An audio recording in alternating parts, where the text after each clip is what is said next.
stop worrying about what's in people's heads and start thinking about what's going in their bellies. You've got to join your trade union and you've got to do your bit. If it was easy, they wouldn't call it the class struggle, would they? Hi, it's Hugo here, and you're about to watch my interview with Dempsey on how to defeat the far right in the UK and his thoughts on the Labour movement more broadly. I'm an award-winning journalist who's interviewed Jeremy Corbyn, Zach Polanski and Zara Sultana and done it all independently, so if you'd like to support my work, please subscribe. With that said, let's get into the video. So we're here at a March Against the Far Right. Can you tell us a bit about how you think the far right is so popular? Why have they grown so much? I think, look, you have to look at the material conditions in this country. We've had 40 years of neoliberalism.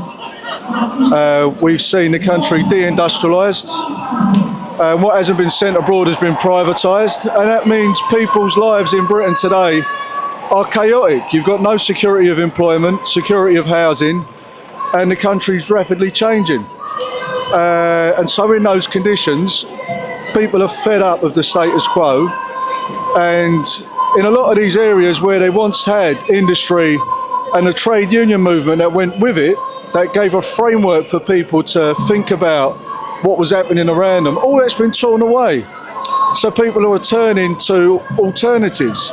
That's an issue that we need to address, and it's more about addressing the material questions that have given rise to this than just pointing your finger at people and telling them you're right and they're wrong. I don't think that's going to help us. We need to stop worrying about what's in people's heads and start thinking about what's going in their bellies and address those material conditions. We've got to show we're better at it than people that are promising them an alternative. We've got to give people solutions to their real problems. And what do you think are the main vehicles to deliver those solutions? It's not new. None of this is new, my friend. It is working people coming together and organising to improve their material conditions. Through the trade union movement, through our working class structures and fighting to improve things. You've only got to look at the past. We've made the biggest gains for our people when we've been united and working together, and we've suffered our biggest defeats when we've been divided. And that's why it's really important that we're focused on bringing people together as a class, all of them, by the way. I'm not here to be in a coalition of people who feel like they're right and point the finger at people they think are wrong.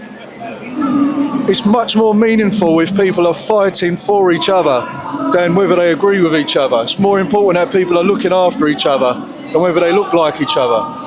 And that's what I'm about. That's why I'm here today. I don't think it's a simple thing to just admonish people for having the wrong ideas. We've got to show we've got the solutions to the real problems that are giving rise to so much discontent and leaving the door open to horrific alternatives.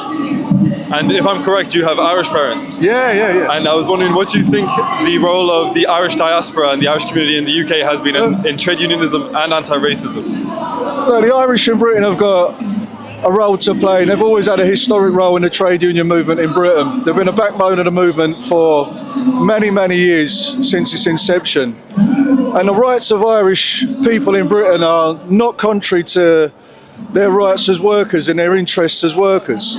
So if you're coming here from Ireland, you've got to join your trade union and you've got to do your bit, by the way. It's no good just landing up over here and doing a bit of work. You've got to join your union and you've got to work hard along with your British fellow workers here to improve the lot of everyone, because all of our interests are aligned in that, and that's an important thing that we've all got to do. We've all got to do our bit. Can you talk a bit more about the history of Irish people in the trade union movement? Can you remember even joining a trade union and the solidarity there? Yeah, I can. I mean, when I joined my union, the president of my union was an Irishman from Buncrana in Donegal, and he was a member of the Connolly Association. He joined me up into the Connolly Association. The last two general secretaries of my union have been London Irish, and so am I. Many of the people I looked up to in my movement were of Irish stock, like Mickey Finn, the great Dockers leader, an anti-fascist organiser, and even going right the way back. Some of the people at the foundation of the movement here in Britain, the democratic and working class movement, were of Irish stock, and have always played a proud tradition in that. Because look, we've got a lot of history between us, but the progressive instinct and the democratic instinct is a common interest in Ireland and in Britain, and we've got a lot in common that we've got to fight for together. And my last question is just, is there any piece of wisdom that your Irish parents left you with that has kept you going to your fight with the trade unions?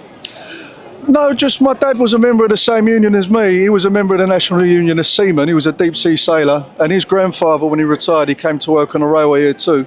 So there's 3 generations of us have been in this union. And we're resilient people. My father taught me it don't matter how hard things get, you just keep going because the bills don't pay themselves.